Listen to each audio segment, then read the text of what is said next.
Le titre du Shulchan Aruch, c'est Shelo likrot keneged meraglaim. On n'a pas le droit de lire le Kriyat Shema devant des urines. Ou Bosh Seifim, il y a deux alinéas. Seif Aleph, li Shulchan Aruch, asur likrot keneged meraglaim. On va traduire progressivement parce qu'il est long. On n'a pas le droit de lire devant des urines. Jusqu'à ce qu'on mette dedans un revi'it d'eau. Revi'it, bon, je crois que c'est d'après beaucoup de dictionnaires, c'est 8,6 centilitres. Et alors, ce sera permis.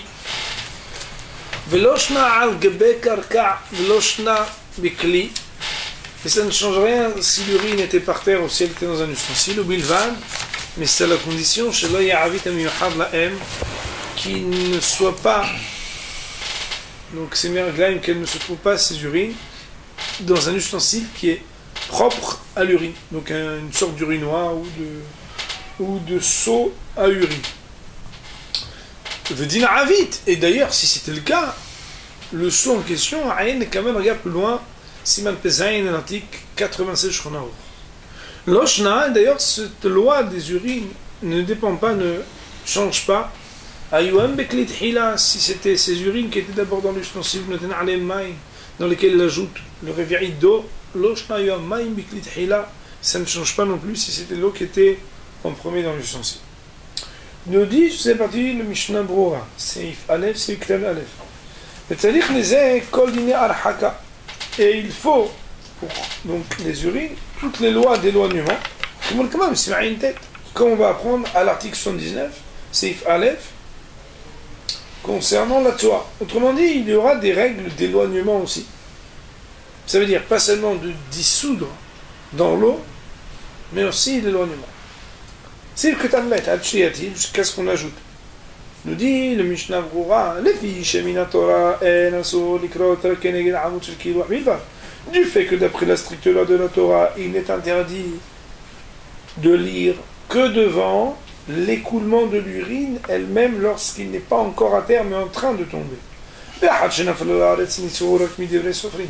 Et qu'après que ce soit déjà tombé à terre, son interdiction n'est que d'ordre rabbinique, des canals, comme on l'a déjà dit, à la fin de l'article 76.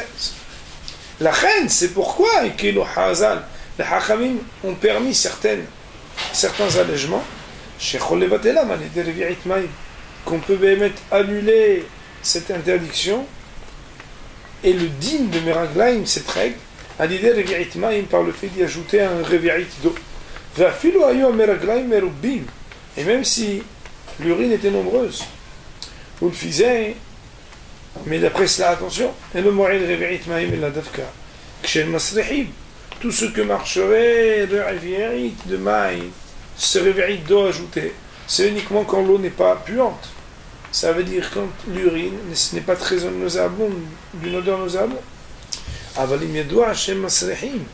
Mais s'il est clair qu'il y a une odeur nauséabonde,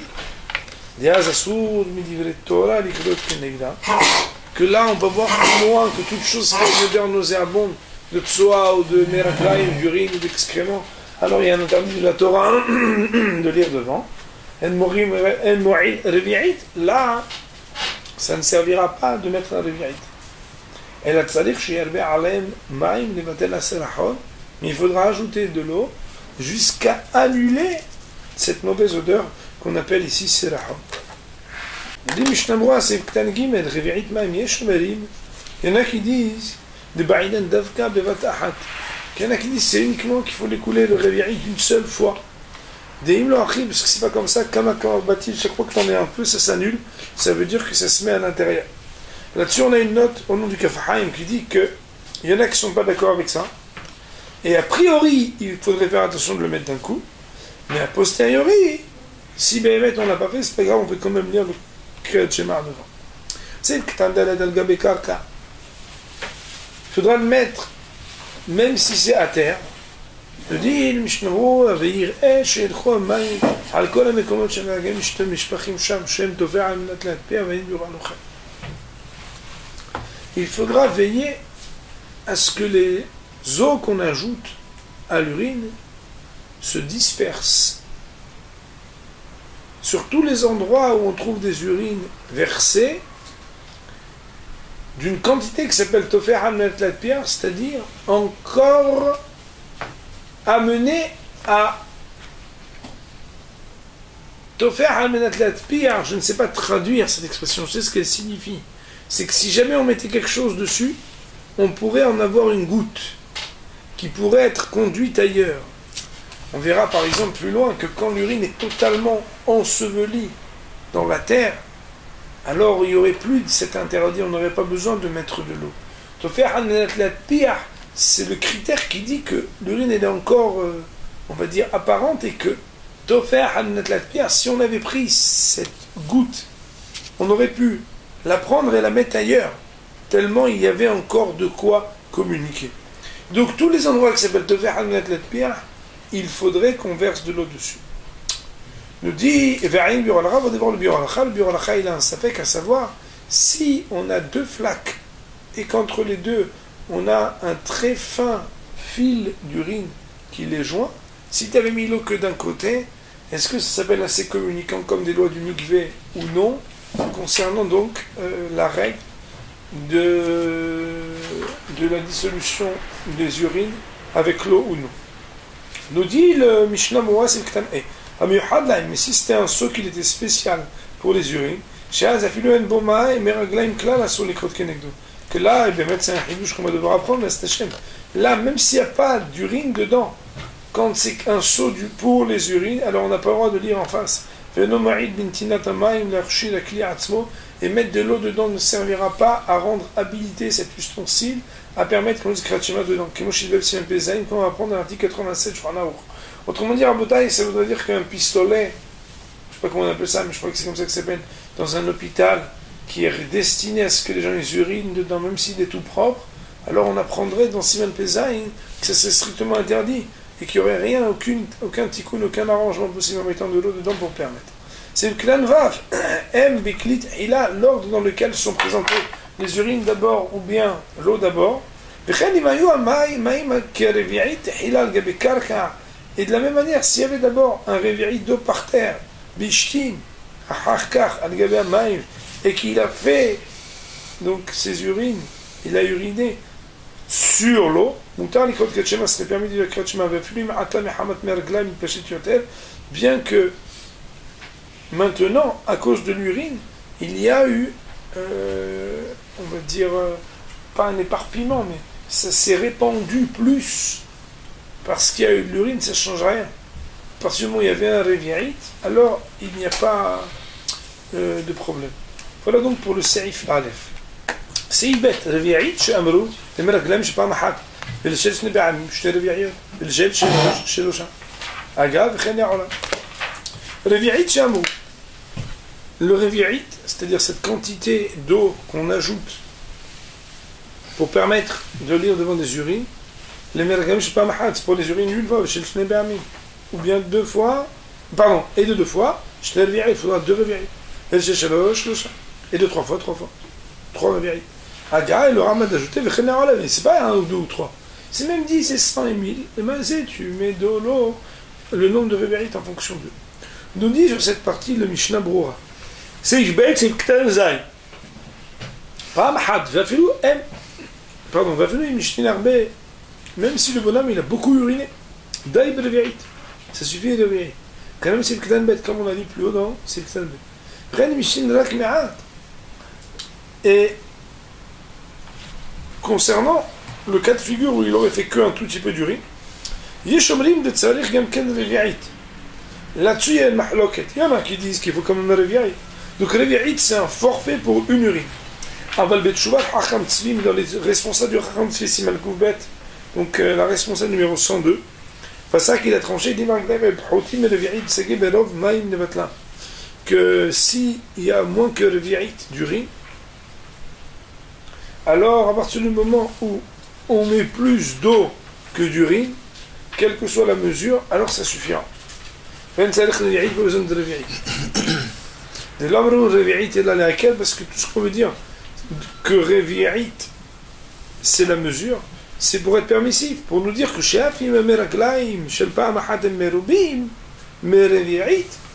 pour nous dire que même si les urines sont plus que révi'it en une fois, Sagib Revi'it le Vatlam.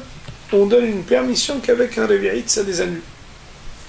Et donc, le Revi'it, c'est pour être mégal, pour être permissif, mais pas pour être rigoureux. Autrement dit, c'est pour dire que quand tu fais plus que Revi'it, même avec moins de Revi'it, même avec un Revi'it d'eau, qui est une mesure moins grande que ce que tu as uriné, tu peux déjà annuler l'urine. Mais pas dans le cas contraire. C'est-à-dire que si Behemet, tu fais moins que Revi'it, alors un rov d'eau contre le moins que Revi'it déjà suffirait. Et donc de cela on apprendrait que même quand il y a des urines de 2 fois, il suffirait d'avoir non pas un numéral proportionnel au nombre de Revi'it, mais un rov du volume contre lequel tu veux verser l'eau. C'est comme ça que les décisionnaires ont tranché. On nous donne ici la notation que Behemet, au nom du Kesef Mishneh, ça veut dire du Bet Yosef sur le Rambam, et c'est comme ça que le Kaf Haïm le ramène.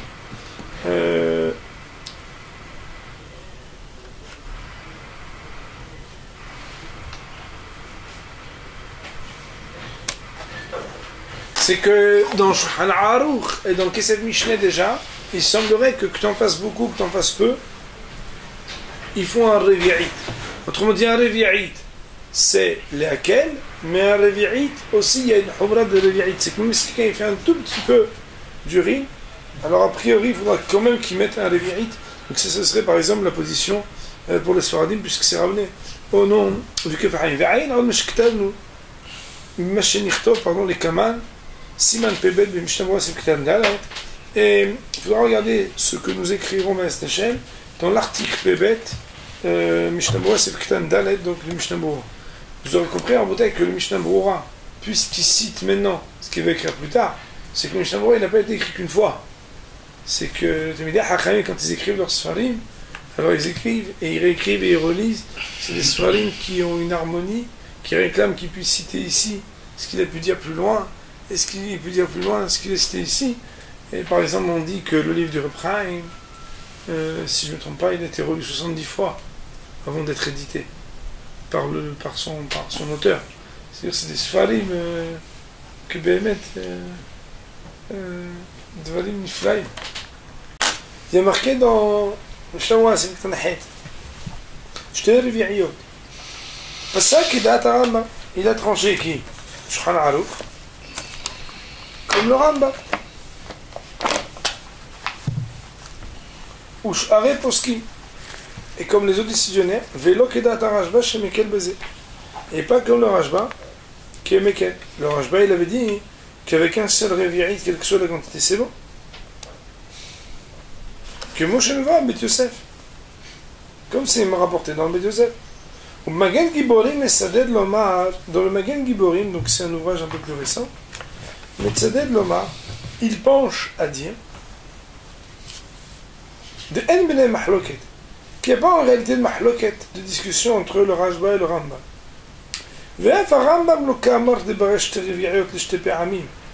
Et que le Rambam n'a dit qu'il fallait 2 Revi'it quand c'était à 2 fois, qu'uniquement quand il y a un versement successif. Kegon, comme par exemple,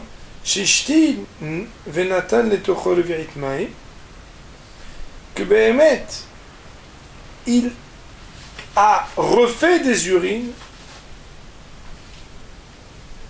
Donc il a fait d'abord une première urine, et il a mis un Revi'it d'eau. Quand il refait des urines, c'est-à-dire qu'on n'a pas la tête le tochomaï, qu'à nouveau il faudrait rajouter de l'eau. Mais ainsi de suite. Parce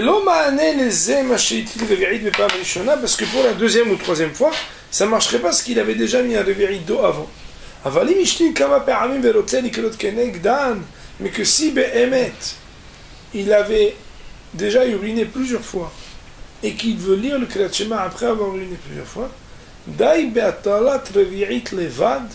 ça suffirait de mettre une seule fois Revi'it, Ayen Sham. il faudra regarder là-bas. Autrement dit, il voudrait dire que même le Rambam, c'est parce qu'il y a une succession de plusieurs urines, avec, entre les deux, en alternant, après l'urine, il y a déjà un réveillidant qui demande qu'à plusieurs fois on passe. Mais il voudrait dire que même le Rambam, il n'est pas mahloket, pas en discussion avec le Rajba.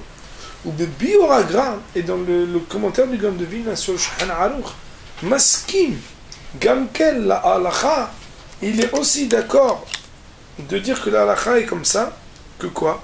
Des dai, be'atarat, revi'it levad beze, que Behemet, ça suffirait de mettre un seul revi'it, quel que soit le nombre d'urine, aïn cham, qui tsarti, regardez là-bas parce que j'écris de manière courte ici et concise. On nous ramène au nom du Kafahaïm que Behemet, pour les Sfaradim, l'opinion sera de dire comme Maran Mehaber, comme le Shulchan Aruch, à savoir que, étant donné que Shulchan Aruch il a dit pour 2 fois urine, tu mets 2 fois, etc., et qu'il n'a pas parlé de cette différence de successif ou pas successif, c'est qu'il faudra Behemet mettre le nombre de réveillot selon le nombre d'urines présentes, et donc pas se suffire du psak du Rajba ou de l'explication du Maggin Giborim et du Gaon dans l'explication qui donne que le Rajba et le Rambam seraient d'accord. Pour le Shulchan Aruch, le Mishnah, on va dire Baruch Adonai Le'olam, Amen ve'Amen.